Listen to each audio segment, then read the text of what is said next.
कर्मणन वहे कर्माणि जिजिस्य विषेद।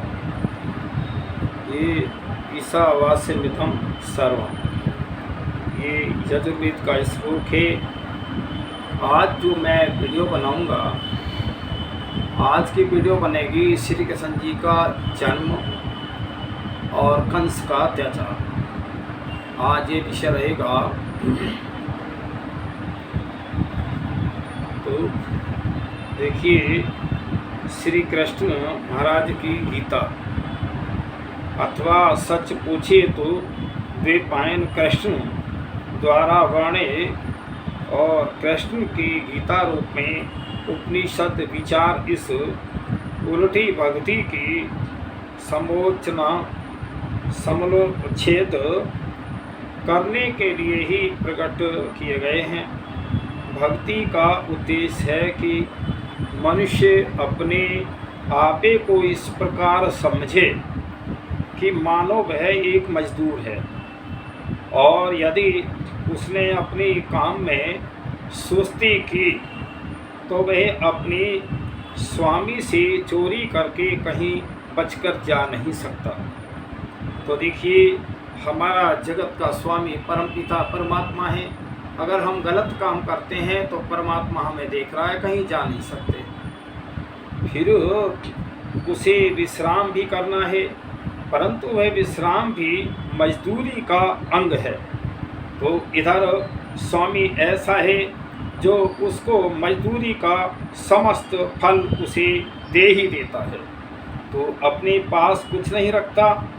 दूसरे वह अंतर्यामी भी है। संसार के स्वामी बाहर खड़ा होकर पहरा देते हैं, किंतु वह प्रभु अंदर बाहर सब कहीं खड़ा है और वो सबको देख रहा है। कई बार अज्ञानता में हम उसको ये समझते हैं कि हमें परमात्मा नहीं देख रहा, ये अज्ञानता है। तो इस संसार में कर्माणि कर्म कुर्वन् करते हुए सभी जीने की इच्छा करें, मतलब कर्म करते हुए जीने की इच्छा करें। और कर्म भी श्री कृष्ण जी ने कहा है, जो उपकार के कर्म है वे ही कर्म हैं, और जिनमें हमारा स्वार्थ है वो कर्म में नहीं गिना है, कर्म है, वो तो हमारा लोभ लालच है। फिर कहते हैं अर्थात बिना पुरुषार्थ जीवन बिताने की इच्छा भी न करें। फिर स्वामी कण कण में बैठा है। ईशावास्यमिदं सर्वम यजुर्वेद का श्लोक है। बस इसकी ही व्याख्या 18 अध्याय में की गई है। जो 18 अध्याय गीता के, इनमें यही विषय सारे रखे गए हैं। वह कर्म किस प्रकार का हो, जो हम कर्म करें वो किस प्रकार का हो। जो अव्यक्त रूप से भगवान की भक्ति करते हैं वे भी और मुझ तक ही पहुँचते हैं, मतलब यहाँ आता है शब्द मुझ तक, परमात्मा तक, क्योंकि वे सर्वभूत हित में पूर्ण परायणता से लगे हुए हैं, इसी में रमण रहते हैं, अर्थात पूर्ण रसवादन करते हैं। यह सर्वभूतानि हितकारी सर्व हमारे जीवन का अंग कैसे बने। तो यहाँ श्री कृष्ण जी कहते हैं, हम ब्राह्मण तत्व, क्षत्रिय तत्व और वैश्य तत्व, अर्थात ज्ञान द्वारा अज्ञान का नाश, ब्राह्मण न्याय द्वारा और अन्याय का नाश करे, और क्षत्रिय धन दान द्वारा और का सबके दारिद्र्य का नाश करे। वैसे इन तीनों व्रतों में से एक व्रत को अग्नि रूप में और अपनी आत्मा में धारण कर ले तो यही सच्चा भक्ति मार्ग है और यही संन्यास है। तो इससे विपरीत कुछ भी नहीं है। अब संन्यास पे बात आती है। लोगों ने संन्यास कपड़े रंगने के और घूमने का, पहनने का ही संन्यास समझ लिया।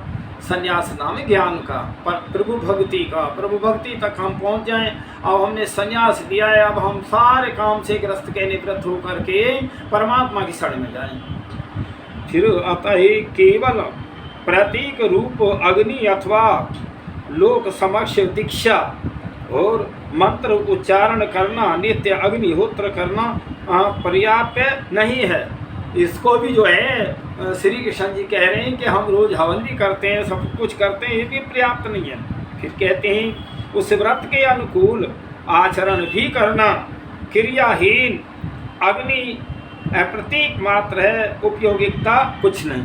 मतलब जो हम पढ़ते हैं, यज्ञ करते हैं, वैसे हमारे विचार होने चाहिए, वैसे हमारे कर्म होने चाहिए, वैसे हमारा व्यवहार होना चाहिए। तो इसलिए अग्नि वाले को सेवा में लगकर और परम गति या पा सकता है, परंतु क्रियाहीन कुछ नहीं पा सकता। यहाँ सबसे बड़ा जो बल दिया है श्री कृष्ण जी ने कर्म पे दिया है। जो कर्म कर रहा है वो तो मुक्ति प्राप्त कर सकता है, और जो वैसे ही कहीं बाबाओं के चक्कर, मुल्लाओं के चक्कर में और अन्य के चक्कर में तेरी मुक्ति हो जाएगी, वो अंधेरे में। मुक्ति तो हमें, जो जन्नत है वो तो हमें कर्मों से मिलती है, अच्छी कर्मों से मिलती है। फिर आता है हर मनुष्य सबके सब व्रत एक साथ नहीं निभा सकता, इसीलिए उसे अपने स्वभाव अनुकूल ब्राह्मणत्व, क्षत्रिय तत्व और वैश्य तत्व एक न एक कर्म चुन लेना चाहिए। भाई जैसा गुण कर्म स्वभाव हो, हम उसी आदत में भी परोपकार कर सकते हैं, मुक्ति का कर्म कर सकते हैं, ऐसे नहीं है। तो चुनना चाहिए। वह उसका स्वयं चुना हुआ कर्म है, इसीलिए स्वकर्म कहलाता है। बस यही स्वकर्म ईश्वर भक्ति का एकमात्र एक साधन है। तो जो हमने अपने मन से चुना है, हम उसको सत्य के आधार पे चलाएं तो समझो हम मुक्ति की तरफ जा रहे हैं। उस अपने स्वयं चुनी हुई स्वकर्म द्वारा उस भगवान को और अभ्यर्चना करके मनुष्य मात्र सिद्धि प्राप्त करता है। तो फिर आता है, इसीलिए 18वें अध्याय में और 41-44 श्लोक पर और ब्राह्मण, क्षत्रिय, वैश्य तथा शूद्र के स्वभावों का निरूपण किया है। अब मनुष्य अपने स्वभाव को देखे, पहचाने, स्वयं जानने की शक्ति न हो तो प्राणी पातेन परिप्रश्नेन सेवया, विद्वानों के चरणों में प्रयास करके और उनसे छानबीन करके उनकी सेवा करके और तो इस बात का ज्ञान प्राप्त करे और उसके पश्चात स्वभाव अनुकूल कर्म का अभ्यास करे और स्ववाणिचित्त गुण संपादन करे। तो वो अपने विचार से जो भी कर्म करे वो न्यायपूर्वक करे, धर्म पूर्वक करे, सत्य करे, सेवा रूप में करे, तो निश्चित मुक्ति होगी।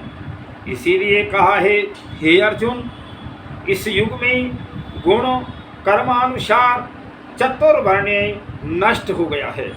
मतलब जो चारों वर्ण हैं वो अपने अपने कार्य नहीं कर रहे, अपनी जिम्मेदारी नहीं समझ रहे, श्री कृष्ण अर्जुन से कह रहे हैं। और फिर मैंने उसके इस युग में सृष्टि की है, परंतु इस गुण कर्म सारणी स्वभाव वर्ण आश्रित वर्ण व्यवस्था का अध्याय अर्थात अनादि अनंत शाश्वत कर्ता तो भगवान है।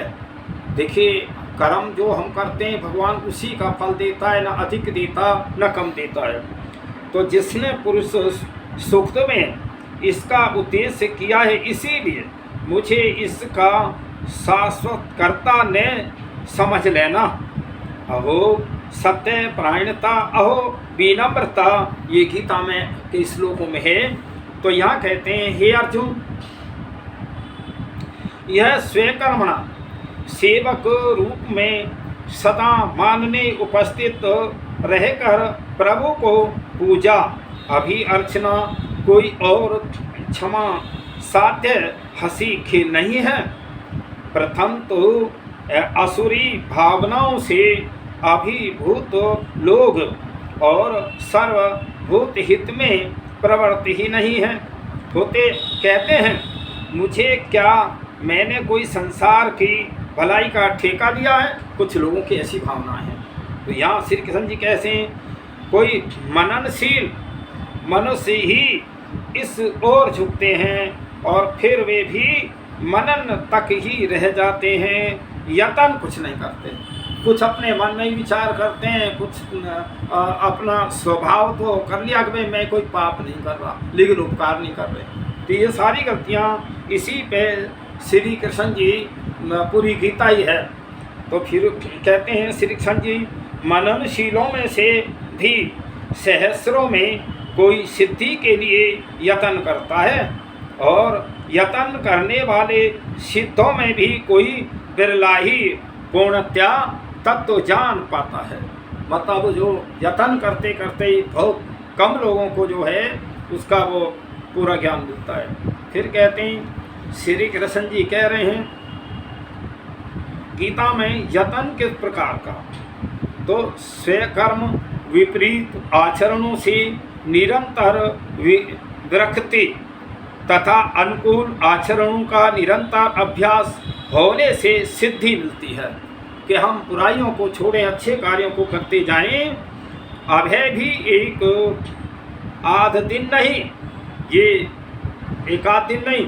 फिर कहते हैं जो निरंतर रात दिन अभ्यास में जुटे रहते हैं, उनके योगक्षेम को चिंता में करता हूँ।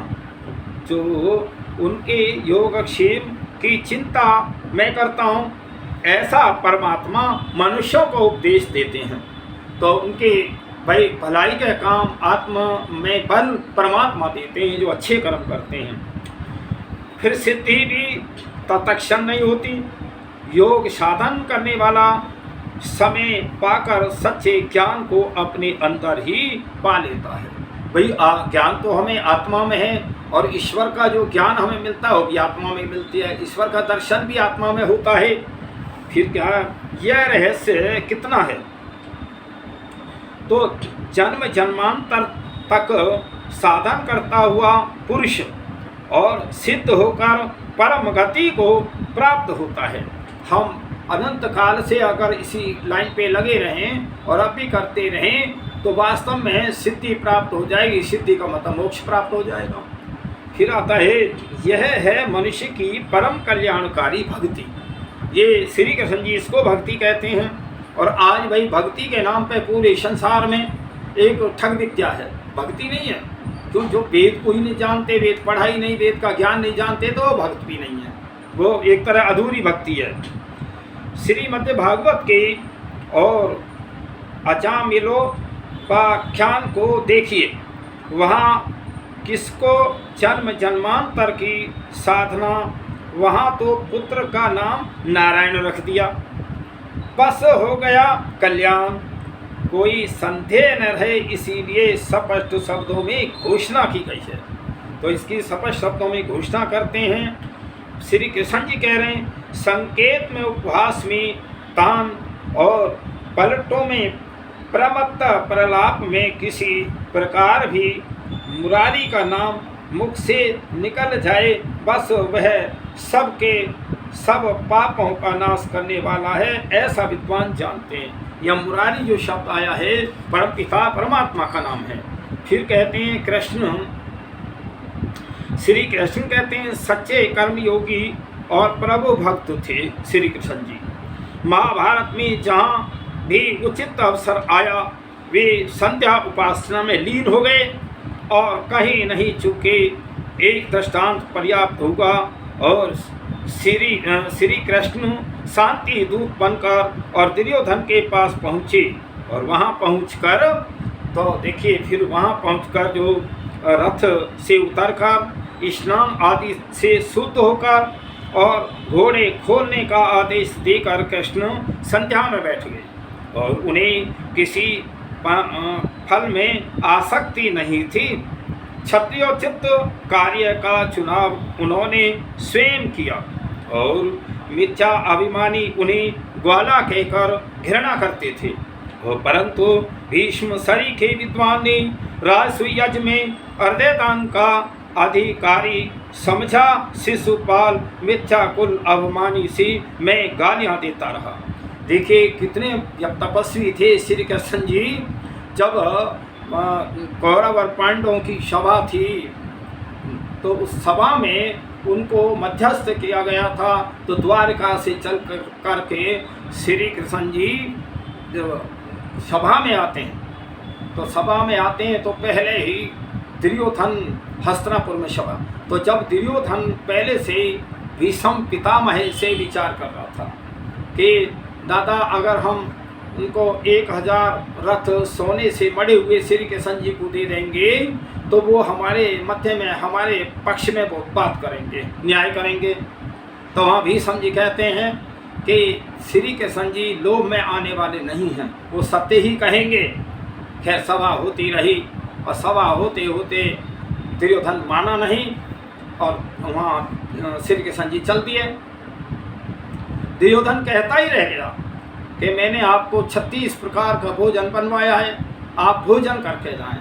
हाँ श्री कृष्ण जी कितनी बढ़िया बात कहते हैं, आप तो हम भोजन पे विचार ही नहीं करते, चाहे पाप का है पुण्य का है, अंडा मांस कुछ भी है। तो देखिए वहाँ श्री कृष्ण जी कह रहे हैं देख एक बात सुन, श्रद्धा तो तेरे में नहीं भाई, श्रद्धा कराने भोजन कराने वाले में श्रद्धा भी होनी चाहिए।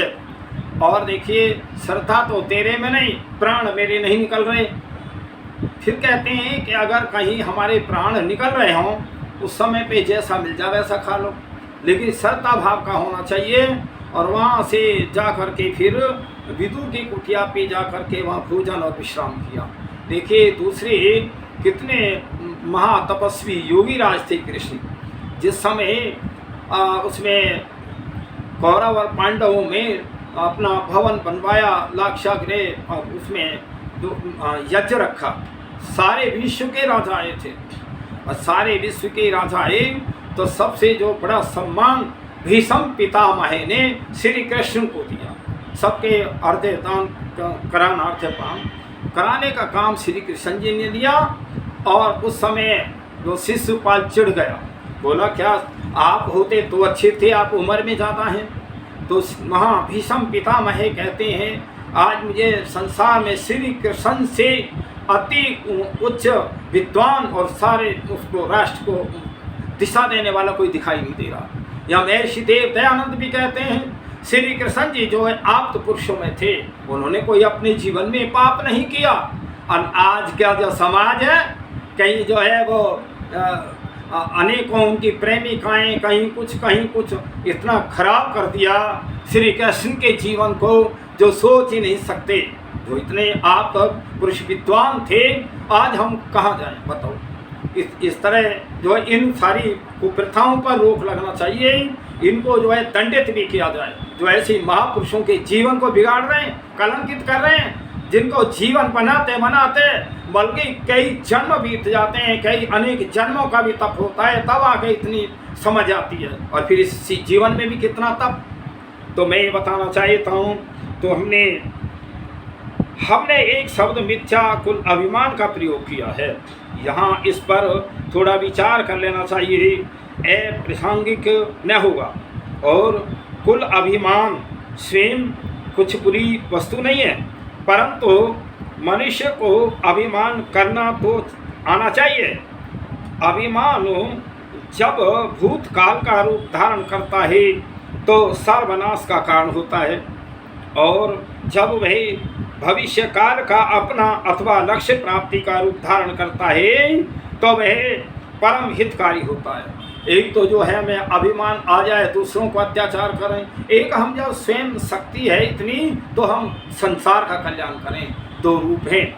फिर आता है मैं ब्राह्मणों के कुल में जन्मा हूँ इसीलिए ब्राह्मण बनूंगा, मुझे तप से ब्रह्मचर्य से स्वाध्याय से और त्याग के बल से ब्राह्मण तत्व उपार्जन करना है, और यह अभिमान कल्याण कारक है। परंतु देखिए श्री कृष्ण जी गुरुकुल में पढ़े थे, दैनिक यज्ञ करते थे और वहाँ बहुत अच्छी जो है ऋषि मुनियों के सानिध्य में रह करके एक तरह वो उन्होंने ब्राह्मण गुण भी है, उनमें क्षत्रिय गुण भी है। तो इसलिए फिर मैं ब्राह्मणों के कुल में जन्मा हूँ, इसीलिए मैं जन्म जात के कारण ही ब्राह्मण हो गया। आज ये कुप्रथा है, जो बच्चा ब्राह्मण के घर में पैदा हुआ और वो अपने में स्वाभिमान कर रहा है, मैं ब्राह्मण हूँ, मेरा बाप ब्राह्मण है, और वैसे पीरा शराब अंडे मांस खा, कहाँ ब्राह्मण रह गया। एक क्षत्रिय कुल में हुआ, हम क्षत्रिय हैं और कर्म दूसरे हैं। तो इसलिए क्या ये सारी जो अंधी भक्ति अंधी श्रद्धा ने हमारा पतन कर दिया, हम इसीलिए गुलाम हुए। मिथ्याभिमान है। कृष्ण क्षत्रिय कुल में जन्मे थे, परंतु उन्होंने राज अधिराज और दुर्योधन का भोजन स्वीकार नहीं किया। ने उस मूर्ख युग में शूद्र कहलाने वाले विदुर के ही घर भोजन किया।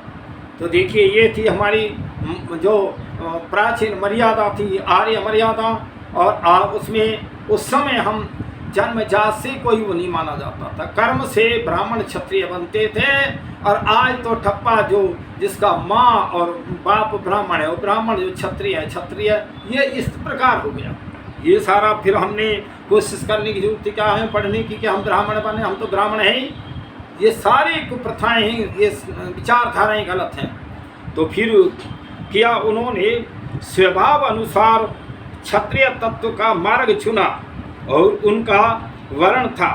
तो इस देखिए, इसके बल पर वह सच्चे भक्त थे। तो सच्चे भक्त थे। श्री कृष्ण का जन्म जेल खाने में हुआ, और वो कभी नहीं रोए न कभी घबराए कि मेरा जन्म जेल खाने में हुआ। आज तो अपने दुखों को ही लोग याद करते करते लोग स्वयं ही मर रहे हैं और स्वयं ही उन कष्ट पा रहे हैं। तो यहाँ श्री कृष्ण जी कह रहे हैं, शिक्षा अज्ञातवास में और नंद गोप के घर में हुई, परंतु आग छिपेगी कैसे। तो उस समय जो उनकी पढ़ाई थी, उनकी बुआ जो नंद के यहाँ हुई, और जो छोटे बच्चे को वहाँ ले जाया गया, भाई पहले से कंस का अत्याचारी था। किसी ने वैसी कह दिया कि जो तुम्हारी बहन है, उनसे जो कोई संतान पुत्र होगा वो तुम्हारा विनाश करेगा। अब इसी उस पर वो जेल खाने में रखता था। जब बच्चे होने के अवसर आता था, इसी प्रकार शायद 6-7 उनको मरवा दिया था लड़कों को। जब मरवा दिया, 8वां ये श्री कृष्ण जी का जन्म हुआ, तो उस समय पहले से ही एक योजना थी कि भाई इस लड़के को बचाया जाए। तो वो लड़के को जो उनके वो हुआ थी, कोई वहाँ लड़की पैदा हुई और उतना, तो वहाँ लड़की ले आए, लड़का वहाँ ले आए। इस तरह जो श्री कृष्ण जी का जन्म जो है बीता। क्या ये अत्याचारी नहीं है? क्या ये छोड़ने के योग्य हैं? मैं कहूँ आज भी कंस के वंशज बहुत हैं, आज भी कंस बहुत हैं। और कंस कितना अत्याचारी था।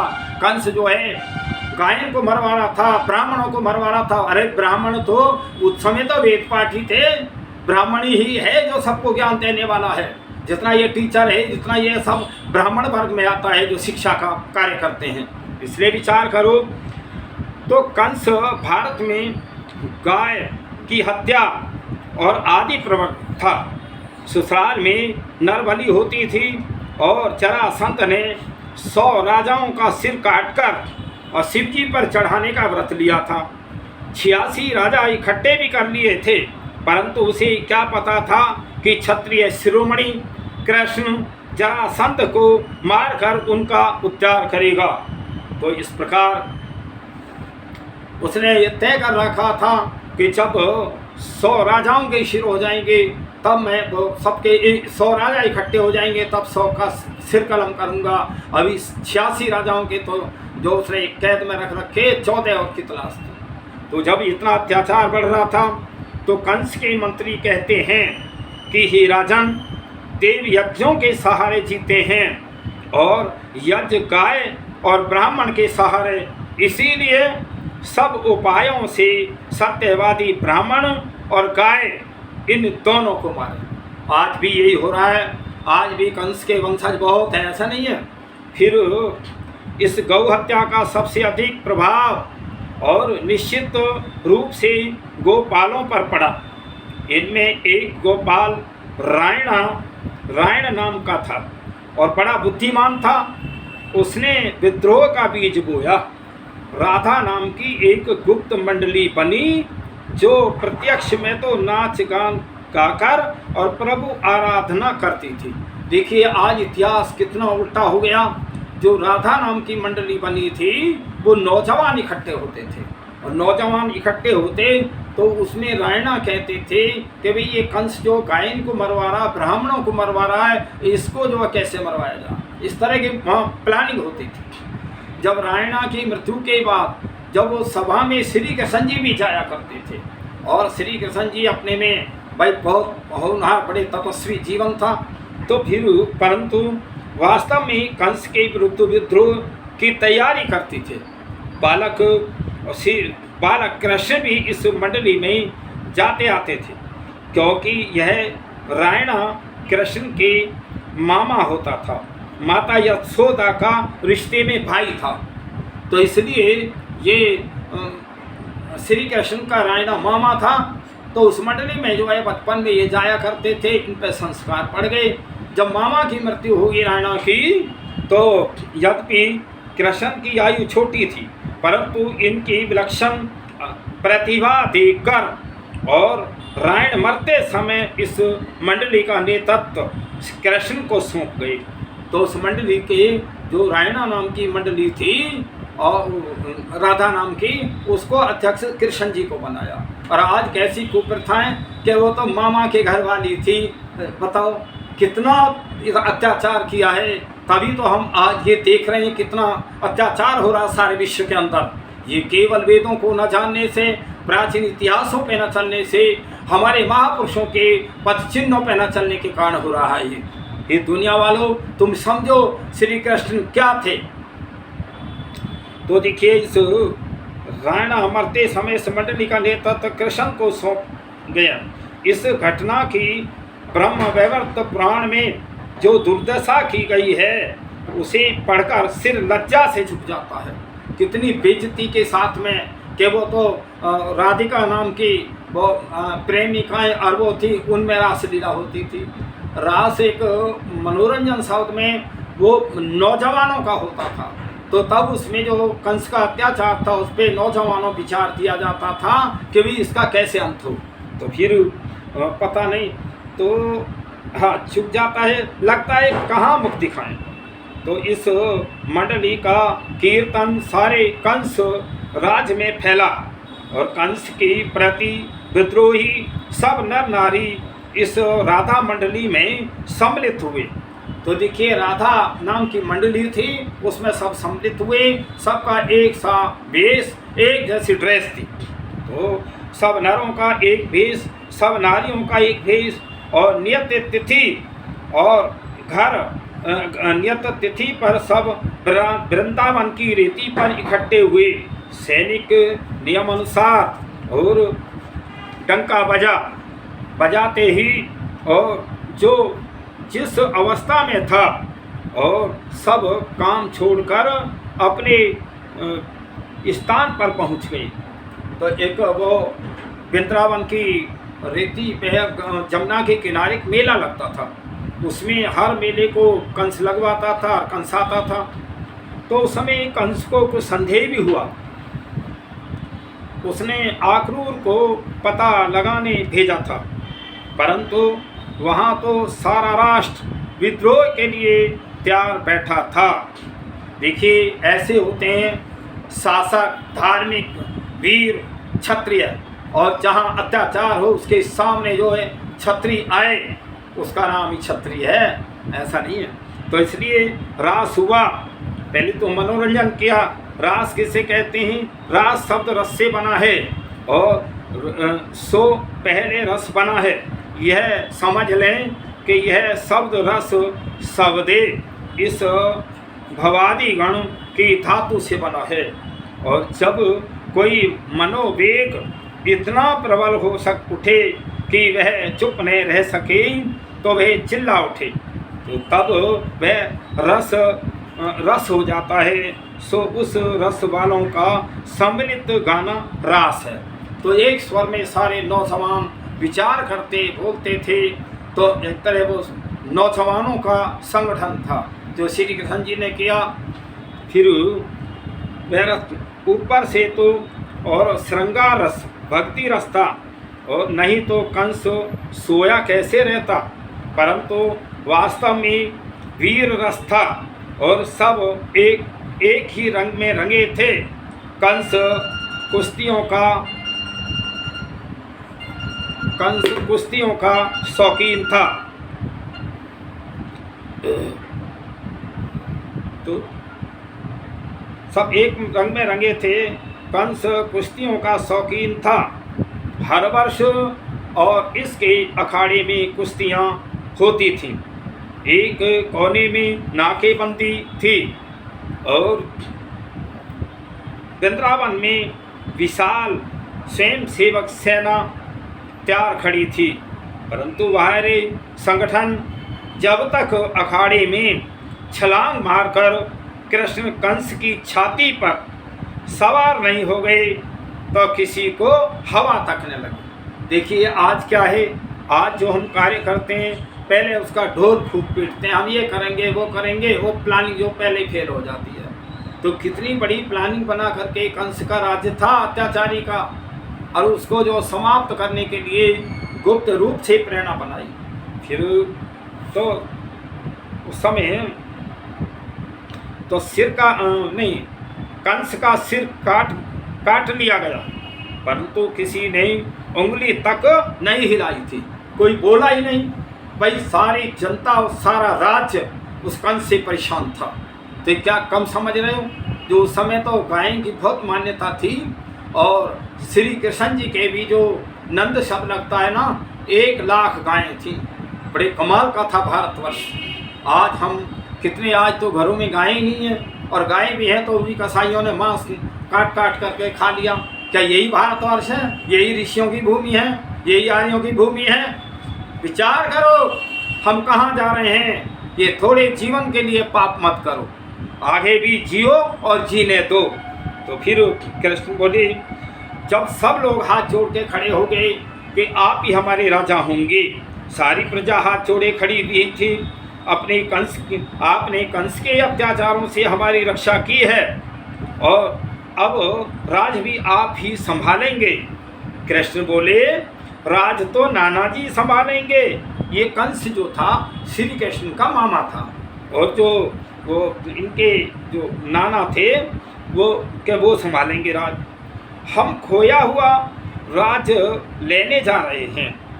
तो फिर वेदज्ञ ऋषियों ने मर्यादा बनाई कि चक्रवर्ती राजा का बेटा क्यों न हो, घर के वैभव विलास के वायुमंडल में नहीं पलेगा। ये पहली हमारी ऋषियों की प्राचीन वो थी कि चाहे राजा का बेटा हो, जंगल में गाय भी चराता था, जंगल में रहता, और वेदों के विद्वानों से वो राजनीति सीखता था। आज तो ये सारे अंगूठा टेक ही समझो, इन्हें क्या पता है राजनीति होती कैसी है। अगर राजनीति ये जानते तो इतना अत्याचार विश्व के अंदर नहीं होता। भाई राजनीति, जो राजनीति में आए, राजनीति करना चाहें और राष्ट्र के शासक बनना चाहें, वो महर्षि मनु को पढ़ें, महर्षि मनु की नीतियों को पढ़ें। उनमें धर्म नीति भी है, अत्याचार किसी के साथ नहीं, अधर्म के लिए लड़ाई है और धर्म की रक्षा के लिए है। बताओ कहाँ है पाप। तो इसलिए कोई वो उसमें ऐसा नहीं है, कोई जाति बिरादरी का कोई किसी प्रकार का महर्षि मनु ने नहीं लिखा। तो लेकिन ये अज्ञानतावश जो लोगों ने ढोल पीट करके एक अपना संगठन बना लिया, एक दूसरे से घृणा करके, यही तो हुआ है। और क्या है, सारे विश्व के अंदर ये जितने भी धर्म मत फैले हैं, चाहे ईसाई मत है, मुस्लिम मत है, चाहे सिख मत, और सारा ये सारे जो मतांतर फैले हैं, ये सारे एक दूसरे को घृणा पैदा करके बने। केवल जो है चालाक लोग हैं ना, वो उन्हें ऐसी घृणा पैदा करके संगठन बनाना और राष्ट्र पे राज्य करना, यही तो हुआ है। और क्या है, महाभारत काल के बाद से देख लो कितना पतन हुआ है। जो फिर तो वैभव में और विलास में वायुमंडल में नहीं पलेगा। राजा का बेटा भी पहले वो सीखे राजनीति, जंगल में सीखे, ऋषियों की शरण में रहे, तब वो राजा बने। तो फिर ये उसे वशिष्ठ की कुटिया में रहना होगा, जल भरना होगा, समिधाएं लानी होंगी, गाय चरानी पड़ेंगी, कठोर तप करके राजा बनने की योग्यता संपादन करनी होगी।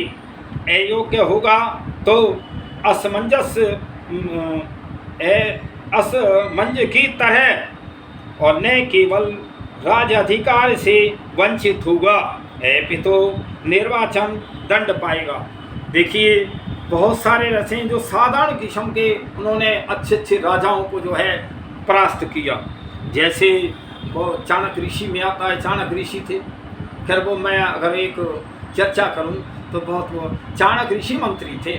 चाणक्य ऋषि कितने ईमानदार थे कि जैसे रात में एक दीपक जला के राष्ट्र का काम कर रहे हैं, राष्ट्र का काम करते करते कोई व्यक्ति पहुंच गया कि जी हम तो आपसे, मैं कुछ मंत्री जी विचार करने आया। तो पहले पूछते अच्छा विचार व्यक्तिगत है या सरकारी है? बोला जी व्यक्तिगत है। तो वो दीपक बंद कर देना और दूसरा दीपक जलाया। तो वो व्यक्ति कहने लगा जी ये दीपक क्यों बंद कर दिया, ये क्यों जलाया?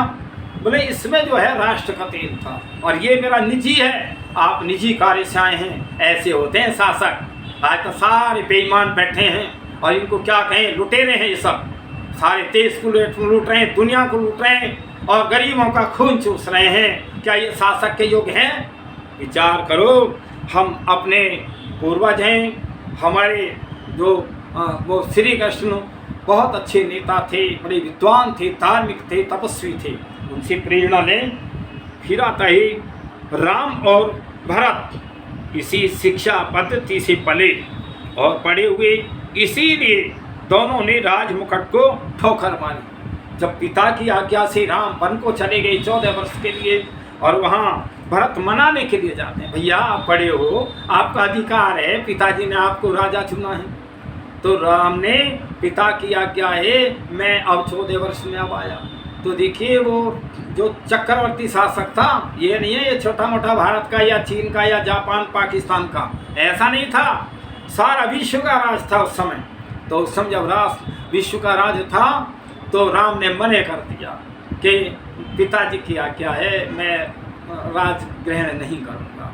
तो उस समय भरत ने बहुत प्रयास किया और एक बात भरत ही नहीं गए अकेले, सारा राष्ट्रमंडल गया था, मंत्री गए, सब जो घर की रानियां सब कुछ गए और बहुत खुशामद करी।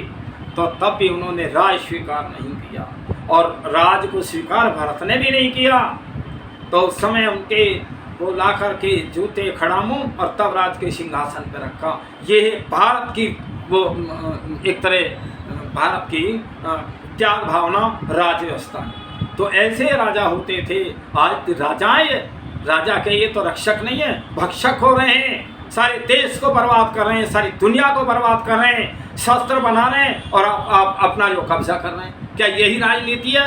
ये विचार करो दुनिया वालों, तुम्हारी वोट से चुने जाते हैं ये भी लोग, वैसे नहीं आते कहीं भी। जो धार्मिक हों, सत्यवादी हों, न्यायकारी हों, वेदों के विद्वान हों, उनको राष्ट्र पे लाओ। वास्तव में राष्ट्र में शांति आएगी और ये सारी आग लगने से बंद हो जाएगी। तो मैं ये बताना चाहता हूँ, और ऐसी राजनीति राम से सीखो, श्री कृष्ण से सीखो, और बहुत सारे हमारे राजा महाराजा बड़े त्यागमय हुए हैं। तो देखिए फिर किस गर्व से वशिष्ठ मुनि बोले, मैंने अपने शिष्य राम का चेहरा राजगद्दी के लिए निमंत्रण मिलने पर भी देखा, वनवास का आदेश मिलने पर भी देखा, परंतु दोनों समय विचार की एक रेखा भी माथे पर नहीं थी। ये है भारत की संस्कृति, ऋषियों की संस्कृति, वेदों के विद्वानों के वेद के ज्ञान की। जब उनको राजगद्दी के लिए राम को आमंत्रित किया और मिला वनवास, दोनों में बिल्कुल भी अंतर नहीं था चेहरे पे। और आज अगर ऐसा हो जाए, कहीं का बाप ऐसा कह दे ना, तो भाई भाइयों में युद्ध होकर वहीं समाप्त हो जाएंगे। और मैं एक बात बताऊं कि राम भी 4 भाई थे, चारों भाई थे ना, और चारों भाई राज भी ग्रहण नहीं कर रहे। और एक मैं बताऊं दूसरे मत और संस्कृति के कि औरंगजेब 4 भाई थे, तो औरंगजेब ने राजगद्दी की खातिर चारों भाइयों को मरवा दिया था। यह है संस्कृति, यह है वैदिक संस्कृति, और यह है मनुष्यों की संस्कृति। तो उसने और अपने पिता को भी जेल में डाल दिया था, राजगद्दी की खातिर चारों भाइयों को, तीनों को मरवा दिया। तो ये संस्कृति, विचारधारा, शिक्षा का अंतर है, ये वैदिक संस्कृति है जिस पे मैं बोलता हूँ। तो देखा परिणाम, देखिए ज्वारी धर्मराज कहलाई। और राजगद्दी के लिए दुर्योधन ने कह दिया, सुयस्कर नैव दास्यामि विना युद्धेन केशव, मैं युद्ध के बिना एक सुई की नोक के बराबर भी भूमि नहीं दूंगा। और कितना भयंकर युद्ध हुआ, करोड़ों लोग मारे गए थे महाभारत के युद्ध में। तो फिर बिना युद्ध के हे कृष्ण सुई की नोक के बराबर भी भूमि नहीं दूंगा। हवा नहीं बदली, पानी नहीं बदला, गंगा नहीं बदली, हिमालय नहीं बदला, परंतु ऐश्वर्य की बाढ़ से गुरुकुलवासी की मर्यादाएं टूट कर बह गई। ये जो विदेशी ने भारत में आक्रमण किया, सबसे पहले हमारी शिक्षा को नष्ट किया, हमारे गुरुकुलों को नष्ट किया, हमारे वैदिक साहित्यों में आग लगाई। इसीलिए आज ये भोग लो तुम परिणाम। चलो तुमने तो आग लगा दी, गुरुकुल बंद करा दिए, कौन सा तुम शांति ला रहे हो भाई? तुम्हारी व्यवस्थाओं में कहाँ शांति है? अगर शांति मिलेगी तो वेदों के माध्यम से ही मिलेगी, गुरुकुलों से मिलेगी, और कोई दुनिया में रास्ता है ही नहीं जो दुनिया बच जाए। मैं फिर बताना चाहता हूँ। तो इसलिए जब ये कहने लगा दुर्योधन कि सुई की नोक के बराबर भी हम भूमि नहीं देंगे, फिर परंतु एक मर्यादा पुरुषोत्तम मर्यादा पर और अटल था। वह विद्या के सच्चे राज की खोज में निकल पड़ा और मथुरा का राजमुकुट प्रतीक्षा ही करता रह गया। श्री कृष्ण ने और मथुरा का राज कंस को मारने के बाद सारी जनता कह रही थी, पर स्वीकार नहीं किया। और फिर मथुरा का राजमुकुट प्रतीक्षा ही करता रह गया। कृष्ण ने मथुरा छोड़ी और वेद साम्राज्य की खोज में उज्जैनी पहुंचकर आचार्य संदीपनी की कुटिया में विश्राम लिया। क्षत्रिय को सच्चा गुरु मिल गया और यहाँ बैठकर कृष्ण ने कहा कि वेद व्यास जी तो चिल्ला रहे हैं, वेद व्यास की कोई बात ही नहीं सुनने वाला। तो फिर मैं दोनों भुजाएं उठा करके चिल्ला कर कहता हूँ, धर्म से ही अर्थ और धर्म से ही काम प्राप्त होता है, परंतु मेरी सुनता कोई नहीं है। तो इस प्रकार वही भाई ऋषि लोग खूब चिल्ला के कह रहे थे, ऐसा नहीं है। तो श्री कृष्ण ने निश्चय किया, मैं सुनूंगा और सुनाऊंगा। उन्होंने क्षत्रियों का मार्ग चुना, सोचा महाभारत राज तो आज खंड बंड हो चुका है। उस समय देखिए 650 रियासतों में सारा विश्व का राज पटा हुआ था। जब श्री कृष्ण जी ने जो वो अर्जुन को ज्ञान दिया, संदेश दिया और सारी नीतियाँ बताई, उस समय तो महाभारत तो एक हो रहा। आज तो भारत भी नहीं रहा है। भारत भी सैकड़ों टुकड़े राज्यों में बट गया है।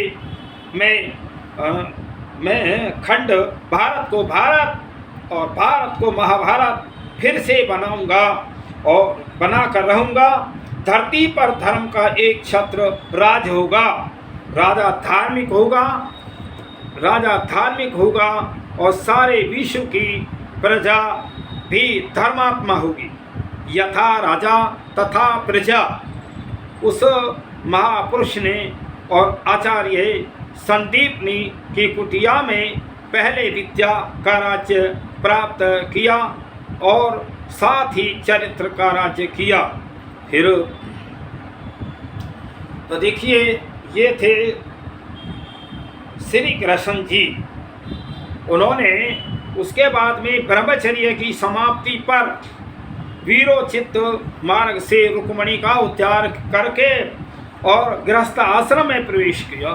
उत्तम संतान की अभिलाषा थी और पति पत्नी दोनों ने प्रथम रात्रि को और वास्क शैया पर बैठकर और ब्रह्मचर्य व्रत धारण किया और प्रातः काल ही उठकर हिमालय की ओर चल पड़े।